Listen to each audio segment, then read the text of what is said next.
Shalom Bapak Ibu Saudara semuanya yang dikasihi oleh Tuhan. Selamat pagi, selamat bertemu kembali di ibadah pagi hari ini. Mari kita mau siapkan hati kita, sama-sama kita mau datang ke hadirat Tuhan. Mari kita mau arahkan hati kita untuk sama-sama kita menyembah nama Tuhan kita. Kita mau berdoa, Tuhan Yesus, terima kasih Tuhan buat segala anugerah-Mu Tuhan Yesus, segala kebaikan, kepercayaan yang Tuhan sudah berikan terhadap hidup kami sampai saat ini Tuhan. Semua karena kebaikan yang Tuhan sudah berikan terhadap hidup kami Tuhan Yesus. Terima kasih Tuhan. Kami yakin dan percaya Tuhan Yesus bahwa saat ini Tuhan Yesus hadirat-Mu ada dalam hidup kami Tuhan. Kuasa-Mu ada dalam hidup kami Tuhan Yesus. Dan kami siap untuk Engkau ubahkan Tuhan menjadi seperti Tuhan Yesus. Terima kasih Tuhan. Kami menyerahkan Tuhan ibadah pagi hari ini, ibadah online pagi hari ini ke dalam tangan kuasa-Mu. Karena Engkau yang pimpin dari awal tengah hingga akhir Tuhan Yesus. Terima kasih Tuhan. Menyerahkan semuanya hanya dalam tangan kuasa-Mu. Dalam satu nama Tuhan Yesus Kristus, semua yang yakin dan percaya mari katakan amin. Mari kita menyembah nama Tuhan kita. Mari kita mau angkat pujian kita. Kita sembah nama Tuhan kita. Tuhan Yesus, kami ingin menjadi seperti-Mu Tuhan. Dan kiranya Engkau mengubahkan setiap hidup kami Tuhan Yesus, mengubahkan setiap hati kami Tuhan untuk menjadi seperti-Mu Tuhan Yesus.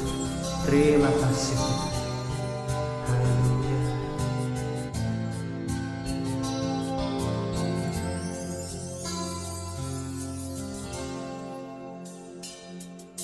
Bapa Kau setia, takkan meninggalkan, dan ku percaya Engkau milikku dan ku milikmu. Kerinduanku tinggikan nama-Mu, karena ku tahu Engkau dalam-Ku dan ku dalam-Mu. Ubah hatiku seputih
seperti Tuhan Allah.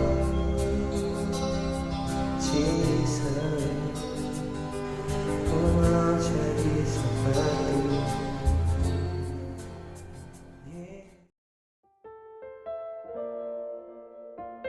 Sebelum kita merenungkan firman Tuhan bersama-sama, mari kita menyatukan hati dalam doa.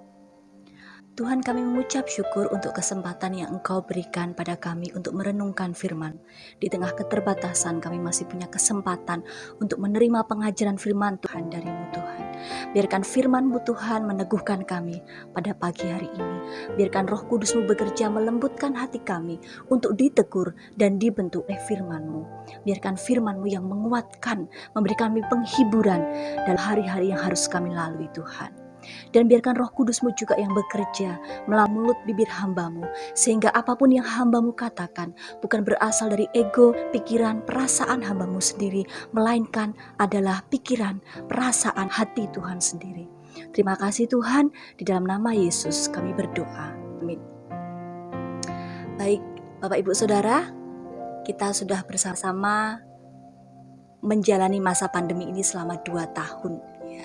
Dan kita mengucap syukur bahwa di bulan ini badai pandemi mulai mereda. Ya belum 100% terbebas dari pandemi, tapi kita cukup bersyukur dengan kabar baik yang kita terima bahwa tingkat ketersediaan bed di rumah sakit mulai meningkat.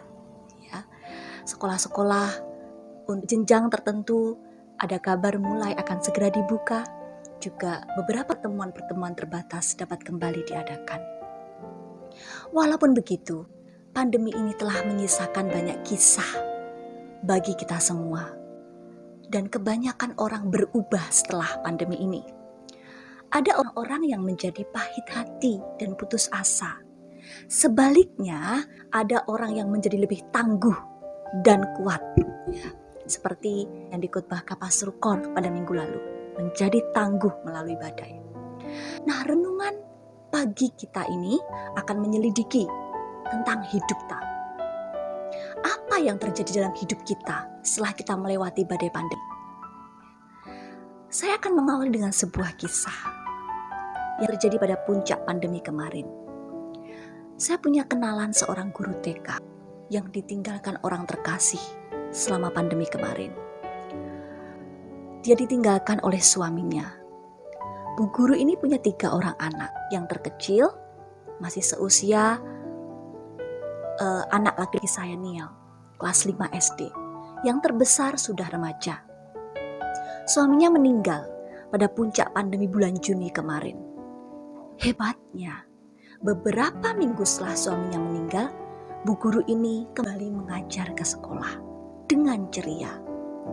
Hati saya tersentuh melihat keceriaannya mengajak murid-murid TK untuk bersuka cita memasuki tahun ajaran baru lewat pembelajaran online.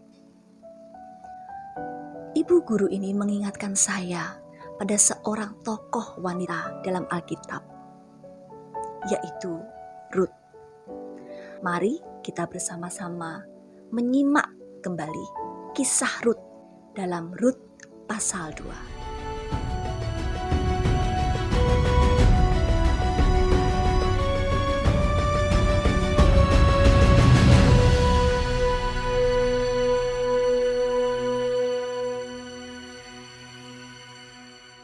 Kitab Rut. Naomi itu mempunyai seorang sanak dari pihak suaminya, seorang yang kaya raya dari kaum Elimelek, namanya Boas. Maka Rut, perempuan Moab itu, berkata kepada Naomi, "Biarkanlah aku pergi ke ladang, memungut bulir-bulir jelai di belakang orang yang murah hati kepadaku." Dan sahut Naomi kepadanya, "Pergilah, anakku." Pergilah ia, lalu sampai di ladang dan memungut jelai di belakang penyabit-penyabit. Kebetulan ia berada di tanah milik Boas, yang berasal dari kaum Elimelek. Lalu datanglah Boas dari Betlehem. Ia berkata kepada penyabit-penyabit itu, "Tuhan kiranya menyertai kamu." Jawab mereka kepadanya, Tuhan kiranya memberkati tuan. Lalu kata Boas kepada bujangnya yang mengawasi penyabit-penyabit itu. Dari manakah perempuan ini? Bujang yang mengawasi penyabit-penyabit itu menjawab, Dia adalah seorang perempuan Moab. Dia pulang bersama-sama dengan Naomi dari daerah Moab. Tadi ia berkata, izinkanlah kiranya aku memungut dan mengumpulkan jelai dari antara berkas-berkas jelai ini di belakang penyabit-penyabit. Begitulah ia datang dan terus sibuk dari pagi sampai sekarang. Dan seketika pun ia tidak berhenti. Sesudah itu berkatalah Boas kepada Rut, Dengarlah dahulu anakku, tidak usah engkau pergi memungut jelai ke ladang lain, dan tidak usah juga engkau pergi dari sini. Tetapi tetaplah dekat pengerja-pengerjaku perempuan. Lihat saja ke ladang yang sedang disabit orang itu. Ikutilah perempuan-perempuan itu dari belakang, sebab aku telah memesankan kepada pengerja-pengerja lelaki, jangan mengganggu engkau. Jika engkau haus, pergilah ke tempayan-tempayan dan minumlah air yang dicedok oleh pengerja-pengerja itu. Lalu sujudlah Rut menyembah dengan mukanya sampai ke tanah dan berkata kepadanya, Mengapakah aku mendapat belas kasihan daripadamu, sehingga Tuhan memperhatikan aku, padahal aku ini seorang asing? Boas menjawab, Telah dikabarkan orang kepadaku dengan lengkap segala sesuatu yang engkau lakukan kepada mertuamu sesudah suamimu mati. Dan bagaimana engkau meninggalkan ibu bapamu dan tanah kelahiranmu serta pergi kepada suatu bangsa yang dahulu tidak engkau kenal. Tuhan kiranya membalas perbuatanmu itu, dan kepadamu kiranya dikaruniakan upahmu sepenuhnya oleh Tuhan Allah Israel, yang di bawah sayapnya engkau datang berlindung. Kemudian berkatalah Rut, Memang aku mendapat belas kasihan daripadamu, ya Tuanku. Sebab Tuhan telah menghiburkan aku dan telah menenangkan hati hamba-Mu ini. Walaupun aku tidak sama seperti salah seorang hamba-hamba-Mu perempuan. ketika sudah waktu makan, berkatalah Boas kepadanya, Datanglah kemari, makanlah roti ini, dan celupkanlah suapmu ke dalam cuka ini. Lalu duduklah ia di sisi penyabit-penyabit itu, dan Boas mengunjukkan bertih gandum kepadanya. Makanlah Rut sampai kenyang, bahkan ada sisanya.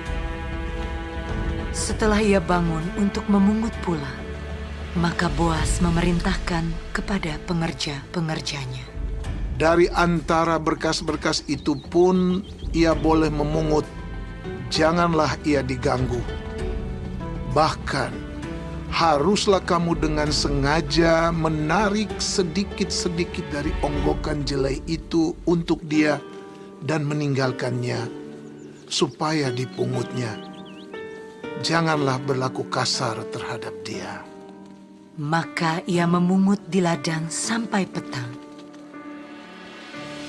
Lalu ia mengirik yang dipungutnya itu, dan ada kira-kira seeva jelai banyaknya.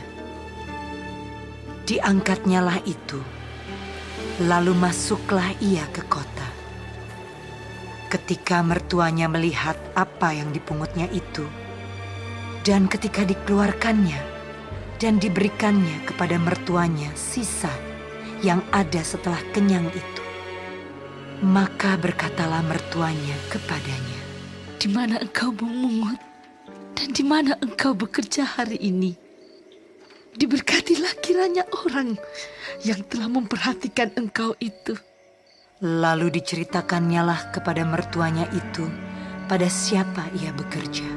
Katanya, Nama orang pada siapa aku bekerja hari ini ialah Boas.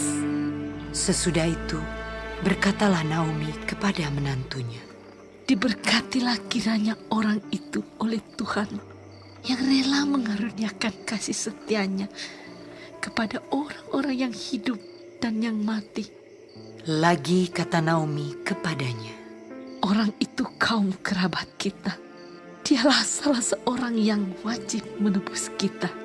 lalu kata Rut, perempuan Moab itu, Lagi pula, ia berkata kepadaku, tetaplah dekat pengerja-pengerjaku, sampai mereka menyelesaikan seluruh penyabitan ladangku.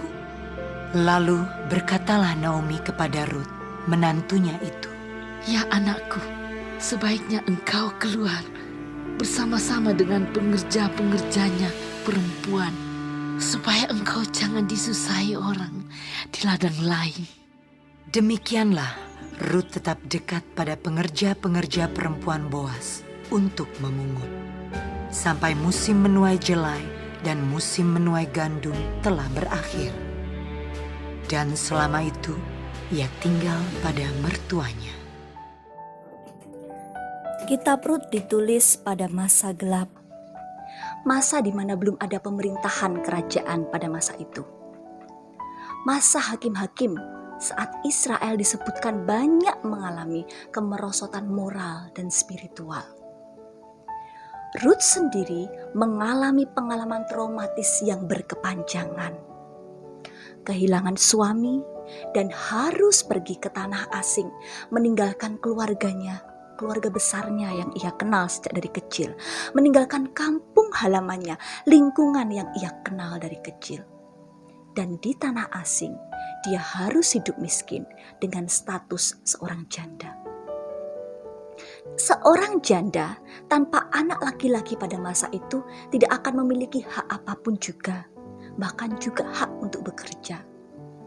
Tetapi hukum di masa itu membolehkan orang miskin, termasuk para janda ini, untuk memungut remahan sisa hasil panen orang lain. Itulah yang dilakukan Rut saat itu, mengais-ngais sisa-sisa panenan orang lain. Tapi semua pengalaman pahit dan traumatis Rut itu menjadi kekuatan dari kisahnya. Seperti yang kita baca dalam Rut pasal 2 tadi, Boas tertarik pada Rut bukan karena wajah dan penampilannya. Coba sebentar Bapak Ibu Saudara bayangkan, apa yang menarik dari seorang wanita janda miskin yang setiap hari berdiri di bawah terik matahari, mengais-ngais sisa panenan orang lain. Sudah pasti bajunya kumuh, kotor. Sudah pasti dia berpeluh, kulitnya gelap ya. Rut pastinya bukan perempuan glowing ya. Bukan seorang influencer yang pandai berbicara di depan orang banyak untuk mempengaruhi orang banyak dengan kisah-kisahnya yang memikat. Lalu apa yang menarik dari Rut sehingga Boas memperhatikannya? Masa lalu Rut, kisah hidup Rut, pilihan-pilihan yang diambil Rut dalam hidupnya. Itulah yang menjadi kekuatan dari kisah hidup Rut. Satu persatu, saya akan mengajak Bapak Ibu Saudara mempelajarinya. Yang pertama, kisah kekuatan Rut adalah kisah belas kasihnya. Setelah suaminya meninggal dan mertuanya ingin kembali ke Israel, Rut punya pilihan. Naomi sendiri yang memberikan pilihan itu pada dua menantunya. Mereka boleh kembali pada keluarga asalnya, ke kampung halamannya, tetap di kampung halamannya itu, atau ikut dengan Naomi kembali Israel. Menantu satunya undur diri memilih kembali pada keluarganya, tapi Rut memutuskan untuk bersama-sama dengan Naomi. Saya percaya salah satu alasan keputusan Rut ini diambil atas dasar belas kasihnya, atas dasar rasa sayangnya pada Naomi. Dia mungkin tidak bisa membayangkan, tidak tega membayangkan janda tua yang telah kehilangan seluruh keluarganya, renta kembali ke tanah Israel sendirian dalam keadaan miskin. Kita dapat melihat cinta kasih Rut ini. Setragis apapun kehidupannya, Sejatuh apapun dia, sebesar apapun kehilangan yang ia alami, Rut masih memperhatikan kehidupan orang lain. Rut masih menunjukkan belas kasihnya pada Naomi. Hal yang kedua yang menjadi kekuatan dari kisah Rut adalah kisah imannya kepada Allah Israel yang baru dikenalnya. Ada satu ayat dalam pasal sebelumnya. Rut 1 ayat 16. Rut 1 ayat 16 berisi satu kata-kata Rut yang begitu powerful, yang menjadi kekuatan dari kisah Rut ini. Dia berkata dalam Rut 1 ayat 16, "Tetapi kata Rut, janganlah desak aku meninggalkan engkau dan pulang dengan tidak mengikuti engkau. Sebab kemana engkau pergi, ke situ jugalah aku pergi. Dan di mana engkau bermalam, di situ jugalah aku bermalam. Bangsamulah bangsaku, dan Allahmulah Allahku." Di sini Rut mendeklarasikan cinta kasihnya, kesetiaannya pada Naomi. Tapi saya percaya kesetiaan Rut pada Naomi ini berasal juga dari kesetiaan Rut pada Allah Naomi, itu Allah Israel. Saat Rut berkata pada Naomi, "Allahmulah Allahku," dia mendeklarasikan imannya bahwa Allah Naomi, Allah Israel adalah Allahnya. Walaupun setelah dia masuk sebagai anggota keluarga anggota keluarga dari keluarga Israel ini, dia menerima banyak kejatuhan. Itu tidak membuat pahit hati. Banyak kehilangan tidak membuat Rut pahit hati. Dia tetap percaya pada Allah Israel. Dia tetap menjadikan Allah Israel Allahnya. Walaupun setelah dia mengenal Allah Israel, dia mengalami begitu banyak kehilangan. Kisah yang ketiga yang menjadi kekuatan Rut adalah kisah tentang kerja keras dan kerajinan Rut. Boas ini mendapat laporan dari bujangnya atau pembantunya atau asistennya tentang kemauan Rut untuk bekerja walau cuma melakukan pekerjaan remeh, memunguti sisa panenan. Tapi Rut melakukannya dengan rajin. Bujang tersebut bercerita pada Boas bahwa Rut sibuk terus dari pagi tanpa henti. Dari pagi tanpa henti. Rut tekun bekerja di tengah situasi keras. Dikatakan dia berdiri di belakang penyabit untuk memungut jelai yang cecer dari penyabit. Dia berada di tengah ladang dengan para pekerja pria yang melakukan pekerjaan keras. Tapi Rut tetap tekun melakukannya. Walau di tengah-tengah lapangan pekerjaan tidak mudah bagi seorang wanita seperti Rut. Pada masa itu dia tekun melakukannya. Kisah kehidupan Rut inilah yang menjadikan Boas menunjukkan kasihnya pada Rut. Boas akhirnya berusaha melindungi Rut, memberi Rut tempat bekerja yang nyaman. Bahkan Boas akhirnya menebus tanah, menjadi penebus Rut dan menikahi Rut. Boas inilah yang menyelamatkan masa depan Rut dan mertuanya Naomi. Karena pada masa itu seorang perempuan janda hanya akan mendapatkan haknya kembali atas tanahnya bila sudah ada pria yang menjadi kepala keluarganya. Rut mendapatkan apa yang disebut kasih karunia dari Boas, favor dari Boas. Dan akhirnya Boaslah yang menebus Rut, memberikan masa depan, harapan masa depan yang baik bagi Rut dan mertuanya. Bapak Ibu Saudara, 2 tahun kita melalui pandemi ini. Mari kita melihat diri kita masing-masing. Bagaimana kita mengisahkan kisah hidup kita, atau bagaimana orang lain melihat kisah hidup kita selama melewati masa pandemi ini. Apakah ada kekuatan dalam kisah hidup kita? Ada perbedaan antara kisah hidup, walaupun sama-sama kisah masa lalu yang menyedihkan. Ada perbedaan apakah kisah itu mampu memberi kekuatan pada orang lain atau sekedar kisah yang mengiba-iba.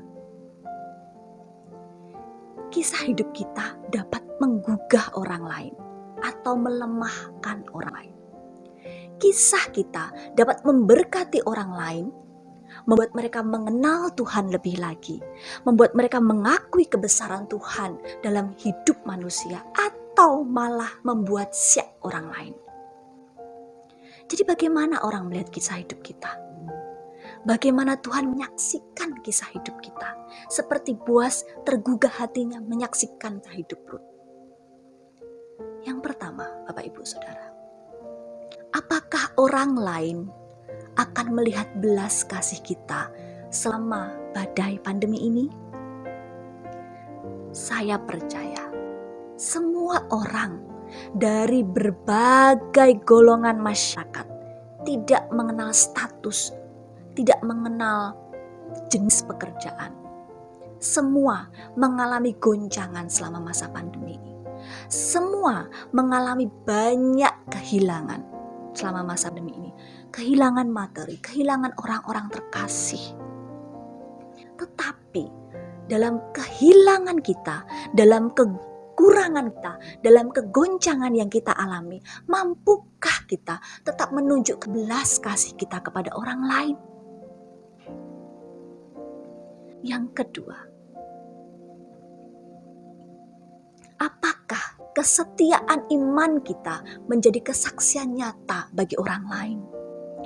Apakah orang lain masih melihat kita memuliakan Tuhan di tengah-tengah goncangan, kehilangan demi kehilangan yang kita lalui? Apakah orang lain masih melihat kita mengakui kebesaran Tuhan, mengakui Tuhan yang berkarya dalam hidup kita, walau kita dihimpit oleh berbagai ketakutan, kekhawatiran selama masa pandemi ini? Yang ketiga, Bapak Ibu Saudara, kekuatan dari kisah hidup kita adalah apakah tekunan dan kerja keras kita menjadi kisah ketangguhan hidup kita. Banyak orang kehilangan pekerjaan, banyak orang usahanya jatuh. Tapi apakah orang lain masih melihat ketekunan, kerja keras kita dalam bekerja? Melakukan apa yang tersisa di tangan kita untuk kita kerjakan. Melakukan apa yang ada di hadapan kita untuk kita kerjakan dengan penuh iman. Ya, ketekunan dan kerja keras kita itu adalah tindakan iman kita. Ya, kita beriman bahwa Tuhan memelihara kita, tapi tindakan nyata kita adalah dengan kerja keras, ketekunan kita, melakukan apa yang Tuhan masih percayakan di tangan kita. Apakah orang lain masih melihat itu semua? Atau mereka hanya melihat kita yang mudah mengeluh dan mudah menyerah? Nah, kasih Boas yang tergugah belas kasihnya mendengar kisah hidup Rut adalah ilustrasi kasih Tuhan pada manusia. Tuhan tidak menutup mata dan telinga akan kisah hidup kita. Kita yang telah berbelas kasih pada orang lain saat kita sendiri mengalami tragedi atau bahkan berkekurangan. Tuhan melihat itu semua walau kita lakukan secara sembunyi-sembunyi. Kita yang berpegang teguh pada iman saat kejadian pahit menimpa kita. Oh, Tuhan melihat itu semua. Bagaimana doa-doa kita di tempat tersembunyi dengan air mata selama badai pandemi ini menekan kita. Kita yang tekun bekerja keras, tidak menyerah saat keadaan sekitar bergoncang. Tuhan melihat itu semua. Dan saya mau katakan, belas kasih Tuhan ada pada kita. Favor Tuhan akan nyata pada waktunya nanti. Saya mau membacakan ayat Bapak Ibu Saudara dalam Ibrani 6 ayat 10. Ibrani 6 ayat 10. Saya akan bacakan. Sebab Allah bukan tidak adil, sehingga ia lupa akan pekerjaanmu dan kasih-Mu yang kamu tunjukkan terhadap namanya oleh pelayanan kamu kepada orang-orang kudus yang masih kamu lakukan sampai sekarang. Di sini Rasul Paulus memuji jemaat di Ibrani yang menunjukkan kasihnya terhadap orang-orang kudus.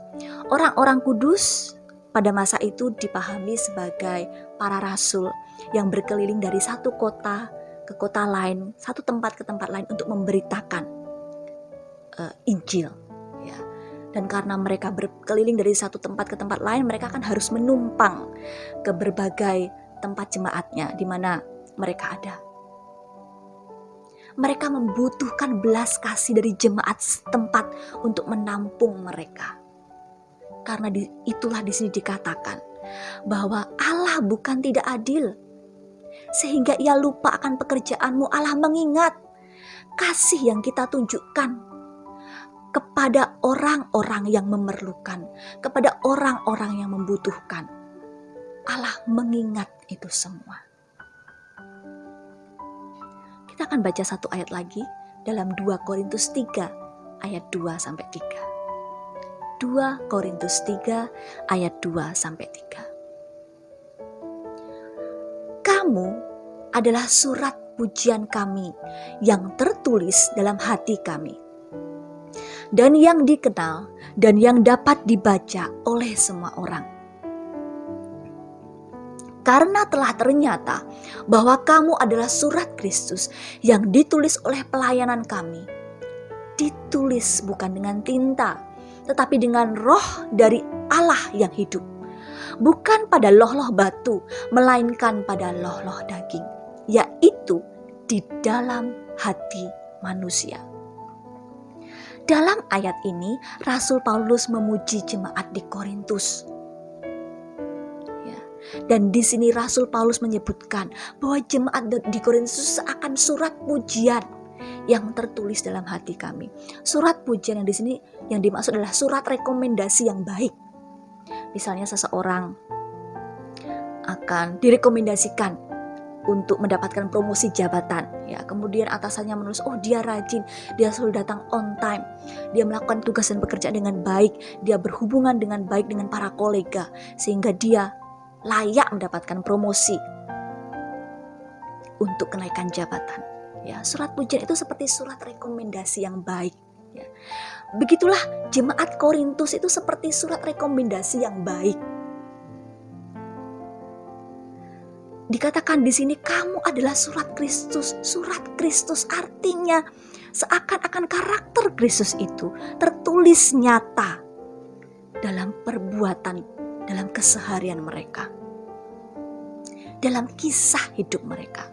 Kisah hidup mereka layak disebut untuk dipuji. Kisah hidup mereka layak disebut sebagai surat Kristus, saksi Kristus. Dan kisah hidup mereka, jemaat di Korintus inilah yang menggugah hati orang lain yang membaca surat pujian tersebut. Dikatakan di sini, di dalam hati manusia ditulis, ya, pada loh-loh daging di dalam hati manusia. Artinya kisah jemaat di Korintus itu betul-betul menggugah hati. Bukan hanya kisah yang ditulis, didengar, kemudian besok dilupakan, tapi benar-benar membekas di dalam hati.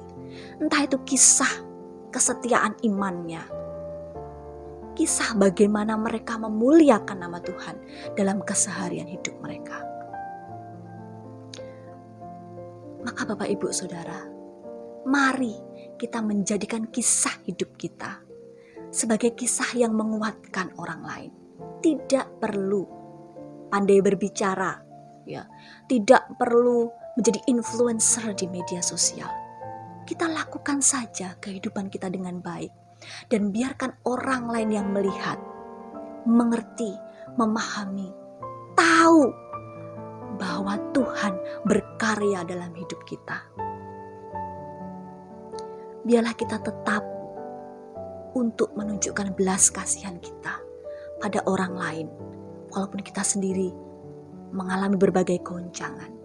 Biarlah kita tetap memuliakan nama Tuhan, menjaga iman kita pada Tuhan, walau kejadian-kejadian pahit menimpa kita. Dan biarlah mari kita semua bersama-sama tetap dengan tekun mengerjakan pekerjaan yang Tuhan masih percayakan di tangan kita saat ini. Dan saya percaya Tuhan melihat, Tuhan tidak akan lupa, dan Tuhan adalah adil.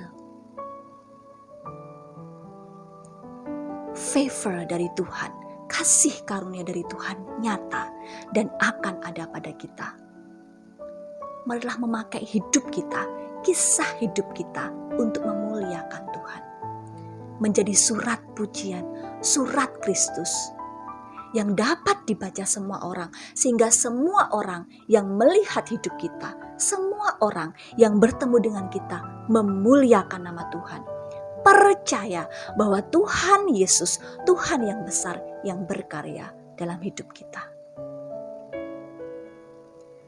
Mari kita bersama-sama menyatukan hati dan berdoa. Tuhan Yesus, kami mengucap syukur untuk pengajaran firman Tuhan yang telah kami terima pada minggu pagi ini. Kami percaya Tuhan, Engkau melihat seluruh kehidupan kami.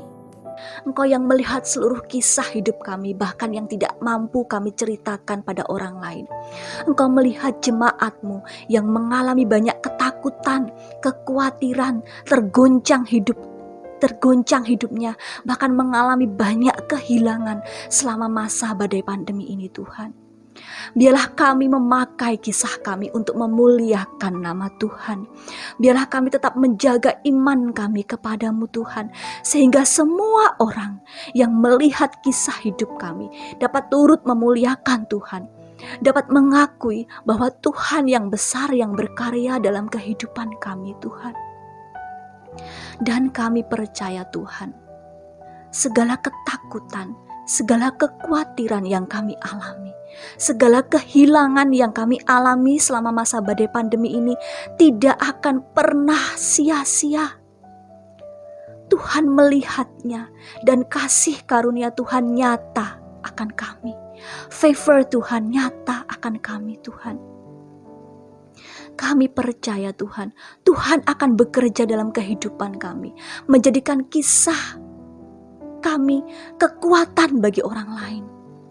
Menjadikan kisah kami juga Tuhan kekuatan bagi kami sendiri, sehingga kami tidak takut lagi di masa depan untuk melangkah bersama Tuhan. Karena kami percaya kalau kami bisa melalui badai ini Tuhan, kami akan dapat melalui banyak masalah-masalah bersama Tuhan ke depan nanti. Maka kami percaya Tuhan, masa depan yang cerah, masa depan yang baik telah Tuhan sediakan bagi kami. Mari pakai hidup kami Tuhan. Pakai kisah-kisah dalam hidup kami untuk memuliakan nama-Mu, untuk membuat orang semakin mengenal kasih-Mu, untuk membuat orang semakin mengakui kebesaran nama-Mu Tuhan. Kami percaya seluruh jalan hidup yang kami lalui, seluruh peristiwa yang kami lalui tidak akan pernah sia-sia. Tuhan yang bekerja menjadikan semuanya baik. Tuhan yang bekerja menjadikan semuanya kisah yang memiliki kekuatan untuk mengubahkan hidup orang lain pula Tuhan. Ajar kami merendahkan hati untuk terus dibentuk oleh kasih dan kuasa-Mu Tuhan. Terima kasih Tuhan. Di dalam nama Yesus kami berdoa. Amin. Terima kasih, Tuhan Yesus memberkati. Mari kita mengucap syukur dan terimalah berkat dari surga. Terima kasih Tuhan. Kami mengucap syukur. Kami akan akhiri ibadah kita pada pagi hari ini. Kiranya kasih karunia rahmat dan damai sejahtera daripada Allah Bapa, Putra dan Roh Kudus menyertai saudara sekalian mulai sekarang sampai Maranatha. Haleluya. Amin. Kiranya Kau memberkati aku berlimpah-limpah dalam penuh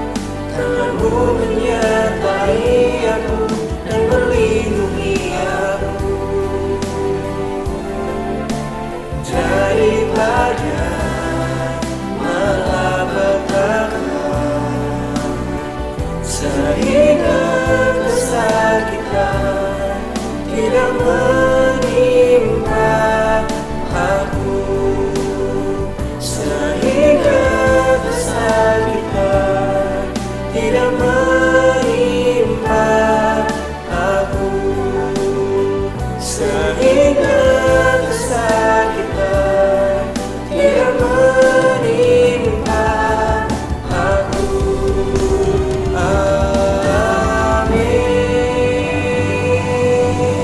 Sampai jumpa kembali pada minggu yang akan datang kebaktian ISGF Harvest Hills Semarang.